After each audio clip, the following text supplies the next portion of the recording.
Y este poder Jesucristo lo expresó en el Evangelio de Juan 5:39 con estas palabras: mis palabras son espíritu y son vida.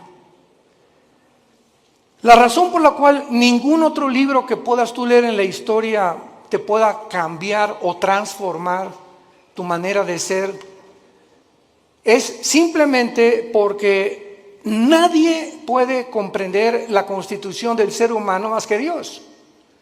Dios nos revela en la Biblia que somos un espíritu, tenemos un alma y vivimos dentro de un cuerpo. Y esto nadie lo ha podido investigar porque para que sepamos quiénes somos, el Creador es el único que nos puede decir quiénes somos y de qué elementos estamos compuestos. Esto fue la gran equivocación del doctor vienés psicólogo Sigmund Freud, cuando él creyó que simplemente somos mente o alma y cuerpo y que el problema del ser humano se encuentra en la mente. Y cuando comenzó a hipnotizar a sus pacientes de neurastenia, se dio cuenta que estaban cada vez más locos. Él mismo tuvo que recurrir finalmente a pastillas o a tranquilizantes de los ataques que tenía de histeria a las 2, 3 de la mañana. Cuando leemos a Mahatma Gandhi, simplemente fue un gran pacifista, evitó que los ingleses finalmente conquistaran la India a través del pacifismo. Cuando leemos a los filósofos, nos damos cuenta que alcanzaron un grado de intelectualidad superior a cualquier filósofo del siglo XXI, pero vuelvo a repetir, y el énfasis en esta mañana, en esta tarde, va a ser el poder de la Biblia. ¿Por qué la Biblia tiene ese poder de cambiarte y de transformarte? Simplemente porque la Biblia dice que somos espíritu. Entonces, tú has alimentado toda tu vida tu mente. Y no hay ningún problema en que tú lo sigas haciendo. Vas a la universidad y estudias matemáticas, licenciatura, arqueología, antropología, medicina, lo que tú quieras, ¿verdad? Y es un conocimiento que te va a servir en esta vida. Pero encontramos la mayor parte de las personas, como el expresidente Echeverría, que acaba de morir anoche. Luis Echeverría dijo días antes de morir que él lamentablemente no había podido conocer un poco más de la dimensión espiritual. Y así encontramos artistas, políticos, cantantes, deportistas que han alcanzado el éxito, grandes médicos, grandes psicólogos, grandes cantantes, etcétera, etcétera. Pero llega un momento a los 50, 60, 70 años de edad que sigues igual y que conquistaste el mundo y perdiste tu familia, o conquistaste el mundo y construiste, levantaste y jamás tuviste una relación con tus hijos, ni pudiste dejarle una herencia a tus hijos espiritual. Pero cuando descubrimos que somos más que intelecto, más que conocimiento, que somos un espíritu, ese espíritu que tienes tú dentro y que tengo yo necesita alimento, necesita dirección, necesita algo que pueda hacerlo desarrollarse para que tú puedas tener una protección interna con las tentaciones que nos rodean en el mundo y con la fama, la publicidad, la sexualidad, el placer, etcétera, etcétera, que nos ataca continuamente. El espíritu dentro de tu vida, fortalecido a través de la lectura de la palabra de Dios, llegas al final irreprensible sin tener nada de qué avergonzarte. Veamos en primer lugar que la Biblia no solamente ha sido el primer libro en ser escrito, sino que no cabe duda que dentro de la historia, de la literatura y de la filosofía existen millones de libros, billones de libros, de diferentes autores, diferentes temas, pero ningún libro jamás escrito se puede comparar con la Biblia. Este año cumplimos 46 años de ministerio. Yo comencé predicando en 1977 en la Sierra de Guerrero y Oaxaca, era misionero, estuve 3 años con los indígenas, ahí fue donde Dios comenzó a forjar mi carácter, porque la Biblia le pone énfasis al carácter más que a cualquier otra cosa. Si tú alcanzas el nivel que quieras y no tienes carácter, no puedes mantenerte en ese camino, porque no solamente es comenzar, sino lo que cuenta es cómo terminas. Hay muchos que comienzan bien, pero terminan mal, porque su carácter, su vida jamás la pudieron disciplinar por la cuestión espiritual. Nunca atendieron el área espiritual, que es la más importante. Veamos también nosotros que grandes hombres han hecho diferentes declaraciones acerca de la Biblia. Por ejemplo, Abraham Lincoln. Abraham Lincoln, cito sus palabras: creo, dijo, firmemente que la Biblia es el mejor don que Dios jamás haya dado a los hombres. Todo el bien que emana del Salvador del mundo se nos comunica a través de este libro incomparable. George Washington, el primer presidente de Estados Unidos, dijo: es imposible gobernar cualquier nación sin Dios y sin la Biblia. Emmanuel Kant, el gran filósofo francés, dijo: la existencia de la Biblia es el mejor beneficio y lo más grande que la raza humana jamás haya recibido de Dios. Y todo intento de desprestigiarla es un crimen contra toda la humanidad. Isaac Newton, el gran científico, ¿verdad? Que se le atribuye todas las leyes de la gravitación, dijo: existen más señales de autenticidad de la Biblia que en la historia profana de la humanidad. Y así tenemos a Blaise Pascal y a todos estos hombres científicos del siglo pasado y del siglo XIX que eran cristianos. Y llegamos al siglo XX, donde estamos en la luna y la tecnología, y se descubre en 1954 la hélice del ADN, del ácido desoxirribonucleico, y la computadora y el iPhone y toda la época cibernética en la que vemos, y endiosa al ser humano. Y nunca en la historia han habido tantos ateos como en el siglo pasado. Nunca en la historia. Los más grandes hombres, Isaac Newton, Blaise Pascal, Pasteur, el mismo Einstein, dijo: Dios no juega al universo con los dados. Pero vino algo que fue la falsamente llamada ciencia, o el conocimiento de la tecnología y de la ciencia, que el hombre simplemente se convierte en un necio, como hemos llegado al siglo XXI. Los científicos, genetistas, químicos del siglo XXI, ¿saben ustedes cuál es el proyecto más grande que tienen? Mejorar al ser humano en lo que se llama el transhumanismo. O sea, le están retando a Dios y le están diciendo: podemos hacer un ser humano mejor que el que tú nos hiciste, a través de experimentos genéticos y tecnológicos y neurológicos. Además de todos estos comentarios, las evidencias de la Biblia son asombrosas. Cuando murió Carlos Sagan, el gran astrónomo ateo, en el siglo pasado, ya a finales del siglo XX, Carlos Sagan dijo lo siguiente antes de morir, un mes antes de morir. Se lo dijo a uno de sus hijos: yo hubiera creído en Dios si hubiera más evidencias de su existencia. Hubiera querido que se me apareciera. ¿Y por qué no se nos dijo: yo vivo? ¿Por qué Dios no nos da más evidencias de que realmente hay un poder en el universo que nos pueda guiar? Y cuando él dijo estas palabras, yo recuerdo que en ese tiempo estaba estudiando el segundo doctorado en teología, y le dije a uno de los maestros, porque me gustaba mucho ir a la Facultad de Filosofía y Letras de la UNAM, me invitaron más de 7 veces, en el Politécnico también, a dar conferencias sobre la Biblia y la ciencia y el origen del universo. Le dije a uno de los maestros: ¿cómo es posible que Carlos Sagan haya dicho que le faltaron evidencias cuando la Biblia tiene evidencias científicas? ¿Cuál es la evidencia del mundo para que el ser humano atribuya la creación a los animales? Pues lo que postuló Carlos Darwin. Carlos Darwin hizo investigaciones en la isla de los Galápagos, enfrente al Ecuador, buscando una raíz o una relación con los animales. Él nunca dijo que veníamos de los animales, postuló, dijo probablemente en su libro, el libro de las especies, el origen de las especies, pero jamás él asegura ni confirma que veníamos de los animales.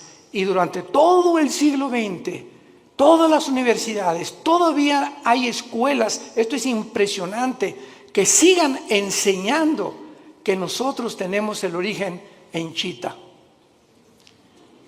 Y en los animales, cuando se descubre la genética del ADN en 1954, se derriba completamente la teoría de la evolución, porque es imposible, señores científicos que nos escuchan y maestros de las universidades que nos visitan o que nos ven a través de la televisión, es imposible que una ADN de un toro sea igual al de un caballo, y es imposible la mutación de una especie a otra especie.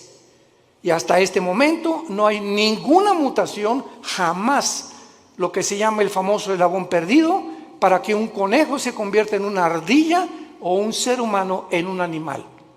Las cromosomas y los ácidos que tiene el cuerpo humano, que forman parte de toda la estructura anatómica que nosotros recibimos de Dios, hacen imposible la evolución, un cambio de genética de un cromosoma o de un ADN a otro ADN. La física dice que realmente la ley de la entropía, que todo va de mal en peor, que todo, la segunda ley de las teorías físicas, que es lo que establecen, que todo se está echando a perder, que todo se descompone, que todo tiene un proceso de deterioro, y la evolución dice que vamos de menos a más. ¿Y la biología qué nos dice? ¿Quién es una mujer? ¿Qué contestarías si te preguntaran quién es una mujer? ¿Qué es lo que hace a una mujer diferente de un hombre? Simplemente la mujer tiene 2 cromosomas XX. Eso es lo que hace mujer. Si tú tienes cromosomas 2XX, eres mujer, eres del sexo y del género femenino. ¿Quién es un hombre? Una persona que tiene cromosomas XY, y la Y no la tienen las mujeres. Y si tienes el cromosoma Y y tu mente te dice que no eres lo que la biología y la genética establece, ya no la Biblia, tu problema es mental, no es físico. ¿Se dan cuenta al punto a donde hemos llegado de estupidez mental? Y de la forma en la que hemos llegado a publicar y a tratar de hacerles creer a los niños que no son niños, que son niñas, y a las niñas que son niños, y que se está aceptando, como la famosa compañía Disney, ya promoviendo películas de homosexuales y de lesbianas entre los niños y las niñas. Este es el mundo de nosotros, un mundo completamente oscurecido, anticientífico.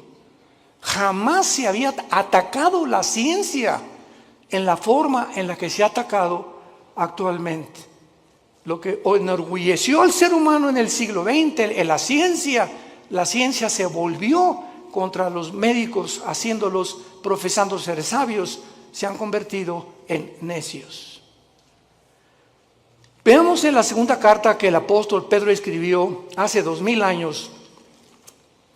Los que traigan su Biblia la pueden abrir en la segunda carta de Pedro, capítulo 1, versículos 19 y 21, y veamos algunas evidencias de la Biblia en cuanto a su enseñanza y al propósito de Dios para habernosla dejado. Comienzo diciendo que si Dios existe, vamos a hacer una línea de lógica elemental. Si Dios existe, no nos dejó al azar, ni al accidente. Tuvo que haberse de alguna forma comunicado con nosotros, porque si Dios existe, su más grande anhelo es que sus criaturas le conozcan, le sirvan y le adoren. Y esta es la razón por la cual envió a Jesucristo su Hijo hace 2000 años, para que Él pudiera decir: yo soy el camino, yo soy la verdad, yo soy la vida. El que quiera conocer la voluntad de mi Padre conocerá si la doctrina es mía o si yo hablo por mi propia cuenta. El que habla por su propia cuenta, su propia gloria busca. Yo he venido a buscar la gloria y a hacer la obra de mi Padre que me envió. Mis palabras son espíritu y son vida. Yo soy el pan que descendió del cielo, yo soy el camino, la verdad y la vida.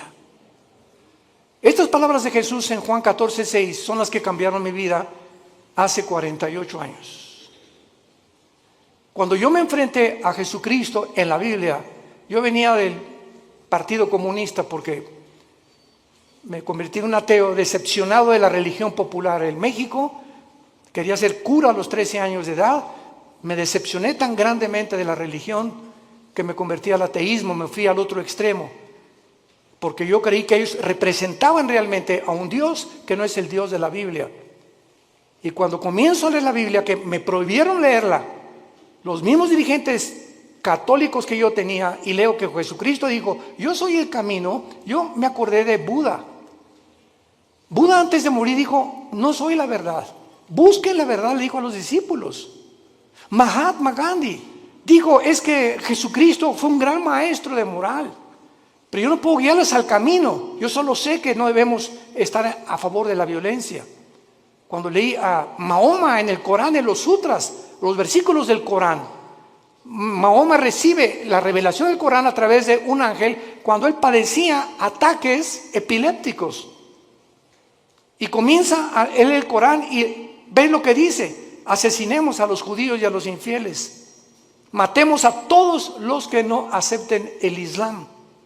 O sea, una religión que impone a través de la violencia, igual que el comunismo impone a través de la fuerza y la violencia, la ideología que quieren que nosotros la aceptemos. Y cuando me encuentro con Jesús que dice yo soy el camino, no un camino, yo soy el camino. Yo soy, si tú no caminas conmigo, Jesús te está diciendo, estás en un camino que conduce a la muerte. Porque hay caminos que parecen derechos, pero su fin es camino de muerte. Cuando Jesús dice yo soy el camino, yo soy la verdad, me pasé años en el comunismo y en la filosofía buscando qué era la verdad. Nunca un maestro me dijo qué era la verdad. Y reta a tus maestros en la universidad de filosofía y pregúntales, ¿me puede usted definir qué es la verdad? ¿Por qué? Porque no creen en las verdades absolutas. La verdad que existe actualmente en el mundo científico, en el mundo universitario es, si tú crees eso, síguelo creyendo, no me hagas creer lo que yo creo. Si tú crees que ser homosexual es bueno y tú no, pues no seas homosexual. Si tú quieres ser ateo, o sea, cada quien tiene su verdad. Cada quien piensa filosóficamente en la verdad, en la forma en la que tú quieras pensar. Entonces, esto se llama relativismo, donde no hay una verdad absoluta. Cada quien piense y cada quien tiene su propia verdad. Si tú crees que abortar es malo, ¿verdad? Pues entonces no abortes. Si tú crees que abortar es bueno, o sea, no hay una regla, no hay un parámetro para establecer códigos de conducta y de ética en el mundo más que en la Biblia. Y cuando Jesús dice yo soy el camino, la verdad y la vida, ahí te caes derrumbado totalmente. Él dice que Él es la razón por la cual tú existes, que esta es la razón por la cual tú naciste, que Él es la razón por la cual tú tienes que vivir la corta vida que nos queda, y que si tú no caminas con Él y no crees la verdad que Él trajo al mundo y no entiendes que Él realmente puede transformar tu vida no se pudo comparar con la de una vaca, con la de un perro o con la de un ratón. Los animales se levantan, pastan, comen y se acuestan. Se duermen, comen, pastan y se acuestan. Millones de seres humanos viven bajo la misma rutina. Te levantas, trabajas, comes, el propósito es hacer dinero, buscar los mejores negocios, alcanzar la cima, tener negocios o una carrera que me pueda realmente redituar o que realmente sea rentable lo que yo voy a hacer en la vida. Y si no es el dinero y no es el éxito y no es la fama, casi nadie la sigue. Y otros, como no pueden, lo hacen a través de la violencia, del robo, el secuestro, la drogadicción, a través de todo ese tráfico humano, etcétera, etcétera. Como ahora acaban de encontrar, ¿verdad? Que este señor Epstein, que tenía amigos con todos los gobernadores casi de Estados Unidos, y formaron un núcleo de tráfico humano de niños de 10 y 12 años que los violaban y los vendían en Europa, en Francia y en América. Estamos hablando de hombres multimillonarios, asistentes y amigos y compadres de los presidentes de la mayor parte de las naciones. El tráfico humano se encuentra lo más rentable que hay en el nivel más alto de la humanidad, por la corrupción tan grande a la que el ser humano ha llegado. En esta segunda carta, el apóstol Pedro nos revela tres cosas acerca de la Biblia. Y dice así, tenemos también, 2 de Pedro 1, versículo 19, tenemos también la palabra profética más segura. Tenemos la palabra profética más segura. ¿Más segura que qué? Pues más segura que milagros. Ahorita hay cantidad de cristianos que siguen buscando milagros. Personas que dicen, si yo veo un paralítico ahorita enfrente de mis ojos que se levanta y me dice su médico que tiene 15 años o 10 años sentado en una silla de ruedas y comienza a caminar, voy a creer en Dios. ¿No es cierto? No es cierto, no es cierto. Tus emociones van a ser exaltadas, te vas a asombrar realmente. ¿Y cuánto te va a durar esa emoción que tuviste al ver un milagro? Te va a durar 3 o 4 días y sigues siendo la misma persona. Porque los milagros no cambian al ser humano, porque la fe no es por ver, la fe es por oír y por oír la palabra de Dios. Si tú no te conviertes y tu transformación no es por oír la Biblia, todo lo demás es completamente secundario y relativo. Entonces, cuando dice Pedro que la palabra profética es más segura, nos está diciendo que las profecías de la Biblia que se han cumplido, solamente cuando Cristo muere en la cruz, 33 profecías se cumplieron de los profetas hebreos del Antiguo Testamento. 33 profecías. Yo recuerdo que en aquel tiempo que estudiaba las profecías de Dios, me llamó la atención las profecías de tu padrino Nostradamus. El famoso disque vidente o profeta. Y cuando leí las profecías de Nostradamus, que las hacía en forma de versos, etcétera, etcétera, se cumplieron el 15% y el otro 85% jamás se cumplieron. Cuando oí que Janine Dixon, una mujer que una semana antes que asesinaran al presidente John Kennedy en la ciudad de Dallas, 1962-63, dijo una semana antes a los periodistas del New York Times, veo sangre en Dallas en el presidente. Y lo asesinaron una semana después y se convirtió ella en una pseudo profeta de Estados Unidos, Jean Dixon. Lo puedes encontrar en el internet. Y a las 3 semanas, pues la rodearon los periodistas, profetícenos, díganos algo. De ahí en adelante, ninguna profecía de ella se cumplió. Porque hay una ley en la Biblia que dice así, en el libro de Deuteronomio, cualquiera persona que profetice algo y no se cumpla el 100% de lo que profetizó, es un falso profeta. El 100% de lo que profetizó. Así que cuando venimos a la Biblia encontramos, por ejemplo, en Isaías capítulo 44 en el Antiguo Testamento, que hace 2700 años este profeta dijo estas palabras retando Dios a los seres humanos. Isaías 44, versículo 6 al 8. Así dice Jehová, Rey de Israel y su Redentor, Jehová de los ejércitos. Yo soy el primero y yo soy el postrero. Pongan atención. El Dios de la Biblia dice, yo soy el primero. Para que Él sea el primero, Él tiene que saber cómo se originó el universo, ¿correcto? Nunca la ciencia nos podrá decir el origen del universo. Porque para que sea científico tiene que ser repetitivo. Alguien tuvo que estar ahí para que nos dijera, pues así comenzó. Y por eso es la teoría de la Big Bang, de la explosión y tantas teorías que están tratando de explicar cómo se formó el universo. Pero cuando Dios dice, yo soy el primero, nos muestra en la Biblia, en el libro del Génesis, cómo hizo el universo. Y cuando dice, yo soy el postrero, nos dice también que cómo terminará la humanidad. Cómo avanzará la historia. Y cuando venimos a la historia, a la luz de la Biblia, encontramos que todos los eventos de la historia han sido cronológicamente y sucesivamente a la luz de lo que estaba escrito hace más de 3,000, 4,000 años. Yo soy el primero y yo soy el postrero. Ahora dice Dios, los reto a los que se dicen profetas. Escucha lo que dice a continuación. Fuera de mí no hay Dios. ¿Y quién proclamará lo venidero? Lo declarará y lo pondrá en orden delante de mí, como hago yo desde que establecí el pueblo antiguo. Hace 2700 años Dios dice esto. ¿Quién de los escritores, quién de los que se han dicho profetas, tráeme a Mao, tráeme a Confucio, tráeme a Mahatma Gandhi, tráeme a Mahoma, tráeme a tu gallito Giro, como decimos en México? Al escritor y a la persona que más admires, dice Dios.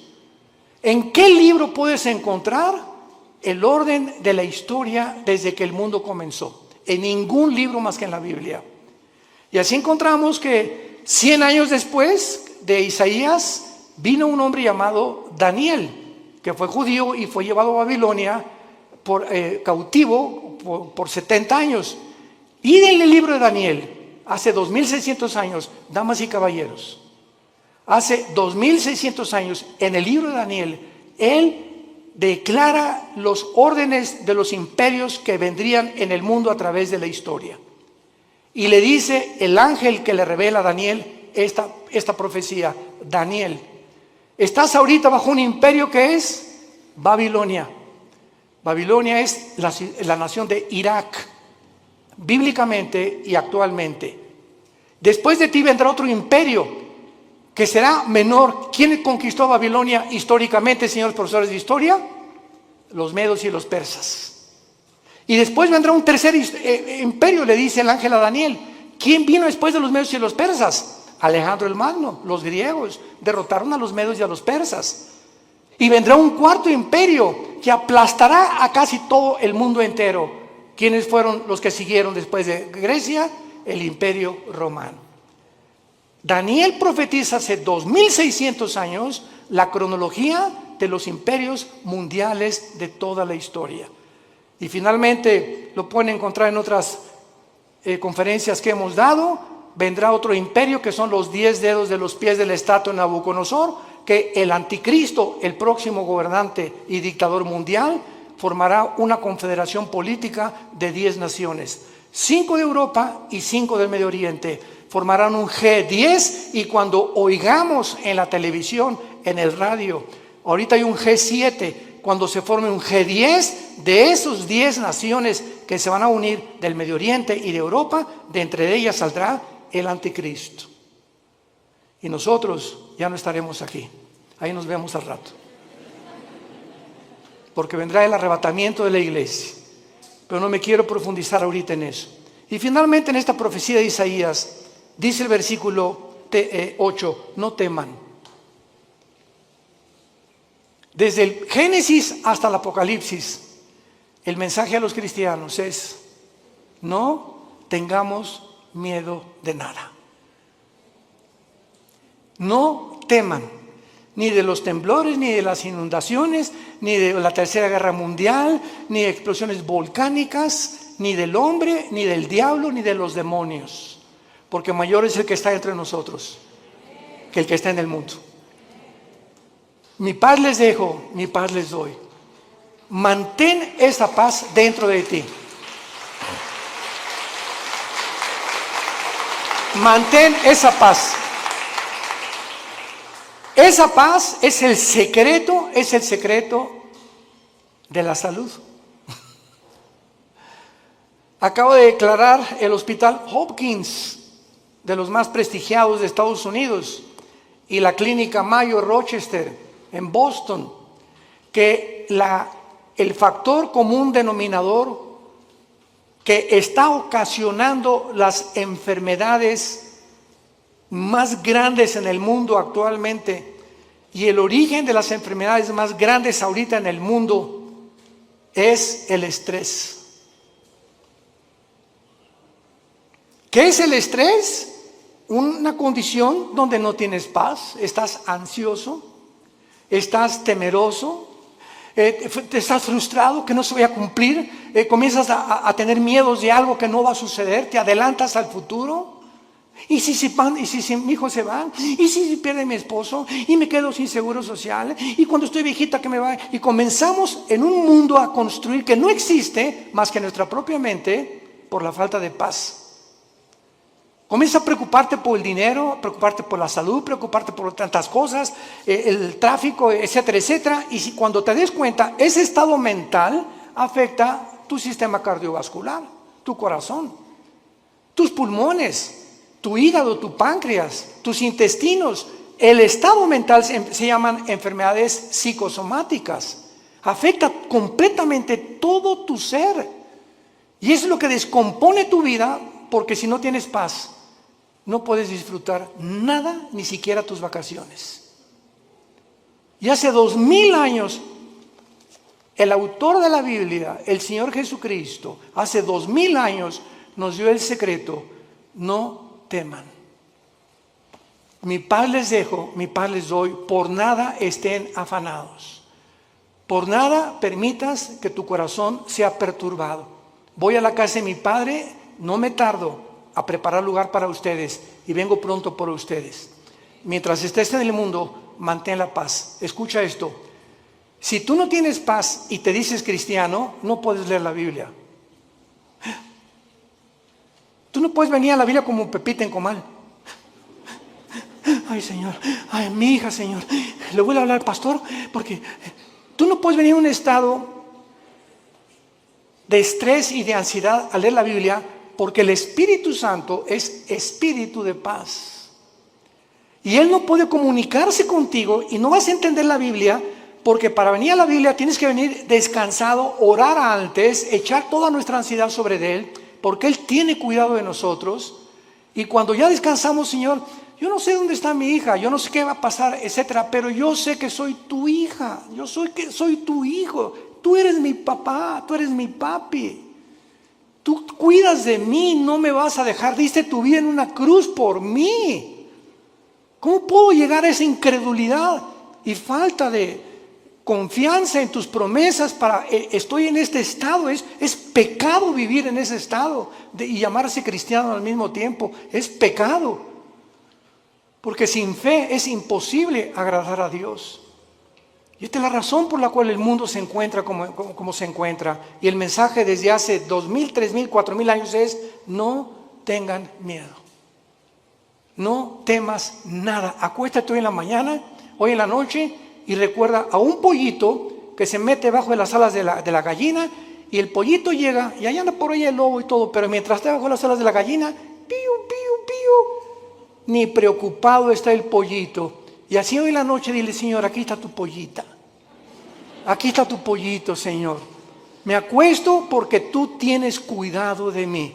Escúchame, cuando Dios ve esa actitud en tu vida, te protege y te bendice. No hay otra manera de agradar a Dios más que creyendo que realmente es nuestro Padre y nos cuida y nos protege porque nos amó en una cruz. Y al que no escatimó a su Hijo, ¿cómo no nos dará todas las cosas si nosotros se las pedimos?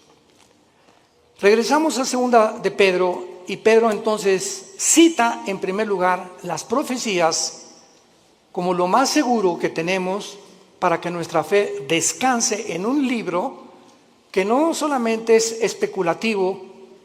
Yo recuerdo cuando leí El origen de las especies de Darwin, ¿saben qué dice?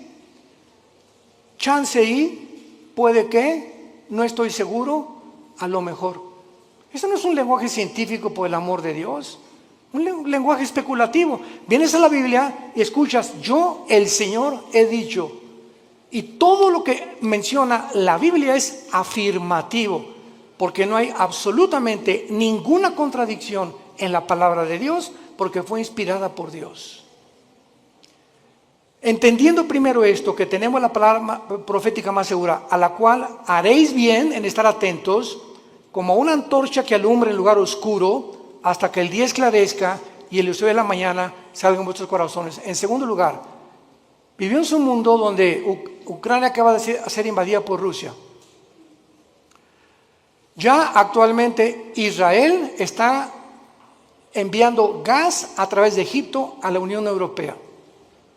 Cuando las naciones árabes desde el 48 que se independizó Israel, odiaban y han perseguido a los judíos. Ahora los árabes buscan la protección de Israel. Esto es inconcebible que esté pasando, pero la Biblia profetizó que así se iba a cumplir.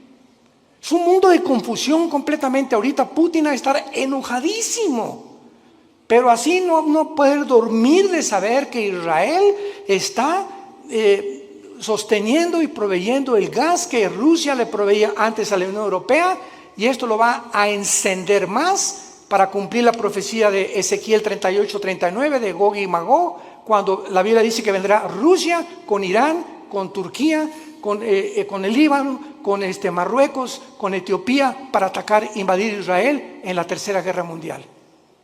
Entonces es impresionante cómo todas las piezas están formando cuando estudiamos y estamos atentos a la Biblia como la única luz que tenemos. Tú puedes ahorita oír a los politólogos, a los conferencistas en la televisión, en el radio, y están hablando una sarta de tonterías. ¿Qué piensas? No creo que Putin invadió Ucrania, ya lo invadió. ¿Ahora qué va a pasar? Pues las sanciones económicas van a hacer que Putin se arrepienta, y lo dijimos desde antes, y pueden oír las conferencias, lo citamos varias veces y no somos profetas, simplemente citamos la Biblia. De acuerdo a la Biblia, Ucrania no podía ser devuelta a la Unión Europea, ni tampoco convertirse en la OTAN, porque Ucrania es de las naciones magogitas que forman parte de la invasión final de Rusia contra Israel. Y Ucrania viene bajo el nombre de Magog. Toda la región de Magog, que es el noreste, Lituania, Estonia, Latvia, Kirguistán, Kuzbekistán, Kazajistán, Pakistán, Afganistán y todas las que están al sur junto al mar Negro y al mar Caspio, son las naciones que la Biblia profetizó hace 2800 años que invadirían Israel. Así que bíblicamente Ucrania nunca va a dejar de estar bajo el poder de Putin. Y ahora Putin va a seguir con las demás. Por eso ya Finlandia y Suecia corrieron a la OTAN y están buscando el paraguas de la OTAN porque temen la invasión también de Putin. Todo está escrito exactamente como la Biblia lo profetizó. Y todas las demás opiniones son opiniones especulativas, hipótesis, teorías que la gente tiene. Y cuando nos entrevistan a los cristianos, les decimos, esto va a pasar, y esto va a pasar, y esto va a pasar. No lo digo yo, está escrito en este libro. Haríamos bien en estar atentos a la Biblia, hoy más que nunca. No hay, escucha esto, no hay otra luz en el mundo, no hay otra luz más que la Biblia. ¿Y sabes algo más? Tú eres la luz. Tú eres cristiano, tú eres la luz. Tú eres la única luz en tu casa.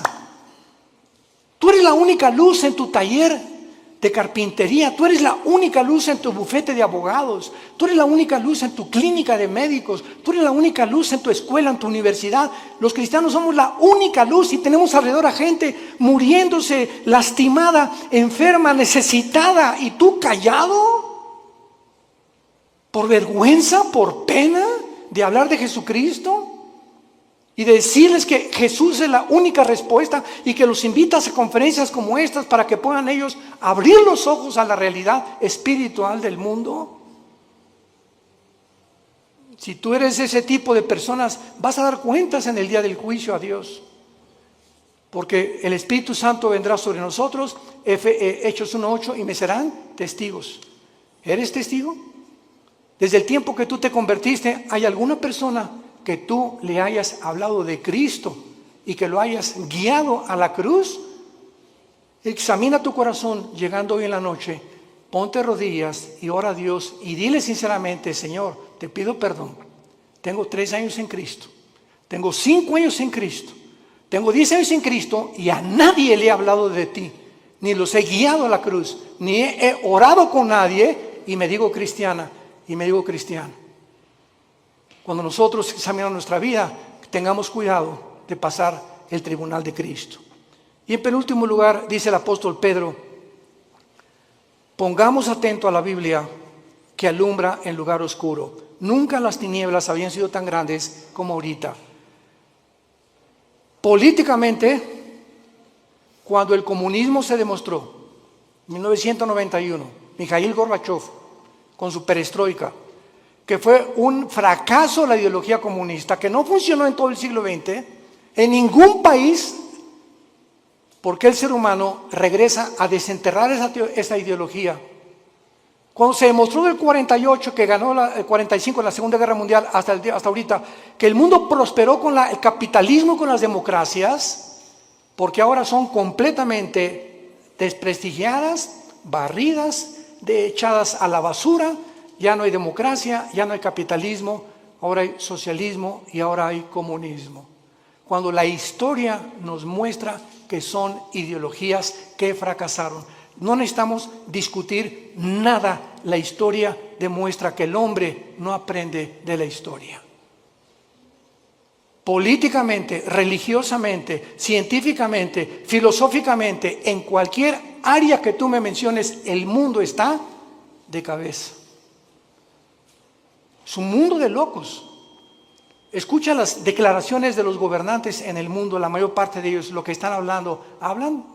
De veras dices tú, Dios mío, ¿cómo puede este hombre dirigir un país con las cosas que él habla? Así está el mundo de loco. Y la mayor parte de la gente lo está aceptando. Y finalmente dice el apóstol Pedro, entendiendo primero que ninguna profecía de la Escritura es de interpretación privada. La Biblia, tú no puedes venir y decir, yo creo que esto dice. O voy a interpretar que esto es lo que significa. Cuando tú vienes a la Biblia y tratas de interpretar de acuerdo a tu percepción o a la forma como tú visualizas un versículo o un pasaje, sígueme con mucho cuidado, sin tener en cuenta los demás pasajes de la Biblia, te conviertes en un hereje, en una hereje. Porque no es de interpretación privada. La Biblia está compuesta por 66 libros. 66 libros escritos en más de 1500 años. Por más de 40 autores diferentes. Pastores, profetas, Isaías trabajó en el gobierno, Daniel fue asesor de los emperadores, por diferentes personas de diferentes oficios, diferentes profesiones, pero los 66 libros de la Biblia fueron guiados y están articulados como una tela, como los hilos de una tela que forman una alfombra completamente integrada. Y cuando tú sacas un hilo, haces que otro hilo se desgaje y comienzas a romper el tejido. Entonces tú no puedes sacar un hilo sin tener en cuenta los demás hilos de la tela. Y así es la Biblia. Entonces las personas que han tratado de sacar versículos de la Biblia, como los mormones, que Jesucristo no es el Hijo de Dios y que todos tenemos 10 esposas. Los hombres, amén. ¿Verdad? Pues claro que todos simpatizan con eso. Por eso prospera el mormonismo, es la religión más multimillonaria que existe ahorita en el planeta Tierra. Los testigos de Jehová, el infierno no existe. Jesús no puede ser Dios porque él dijo, es que yo soy menor que Dios, mi Padre es mayor que yo. Y no entiende que él bajó al mundo y se puso debajo del Padre temporalmente para someterse y regresó al mismo nivel que el Padre y está sentado a la diestra del Padre en las alturas y toda potestad le ha dado en el cielo y en la tierra. You complete me and my being. Your smile captivates my heart. I am so not me when you look at me.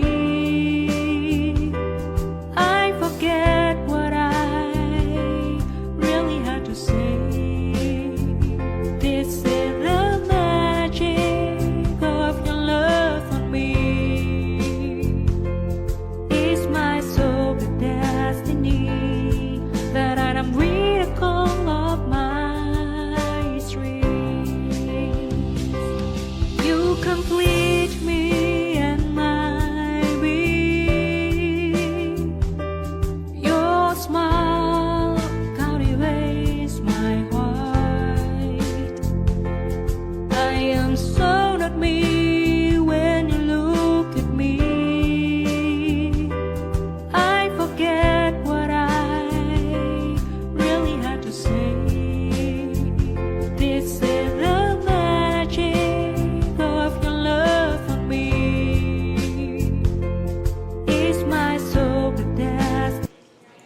por no tomar en cuenta otros pasajes de la Biblia, por no estudiar diligentemente la palabra de Dios.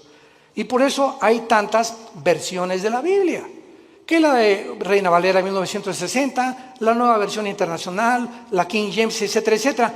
¿Por qué hay, para terminar, pregunta, diferentes versiones de la Biblia? Simplemente por el lenguaje. Ve a Costa Rica y a las niñas les dicen huilas. En México es una prostituta.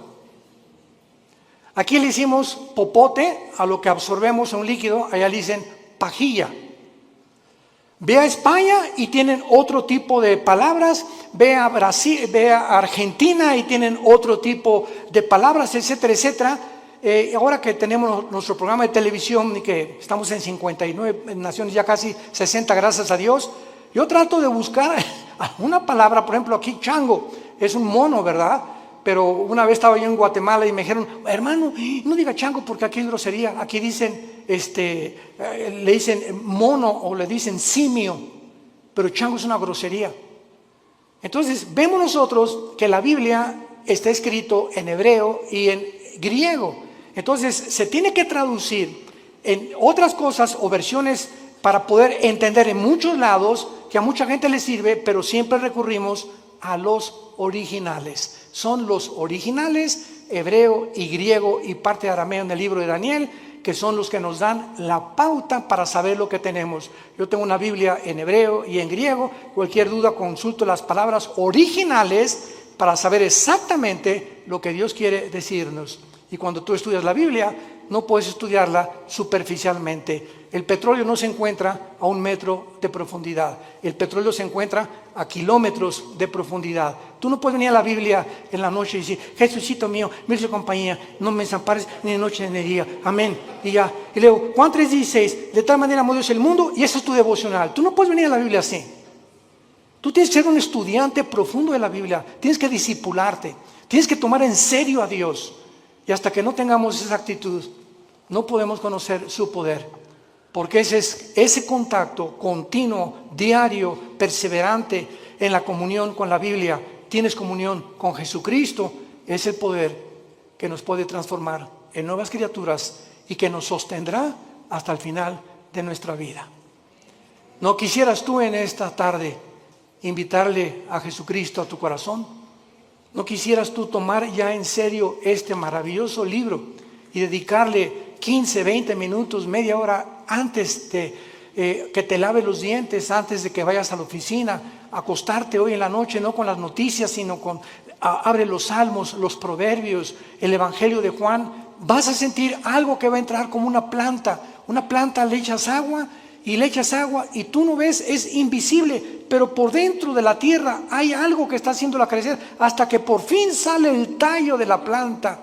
Y así es la vida espiritual. Tú lees la Biblia y estás alimentando el espíritu y no lo ves ahorita, pero en 6 meses, 1 año, vas a darte cuenta que vas a decir, yo no soy aquel que yo era.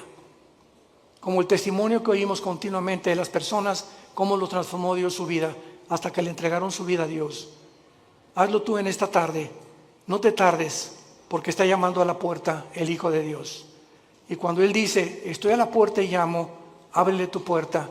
Él no va a forzarte, tú tienes voluntariamente que reconocer que eres un pecador, que tú no estás cumpliendo los mandamientos de Dios y que alguien en esa cruz pagó por ellos con su sangre preciosa que derramó en el Calvario. Inclinemos la cabeza y dile al Señor, sinceramente, tal vez por primera vez en tu vida, estas palabras.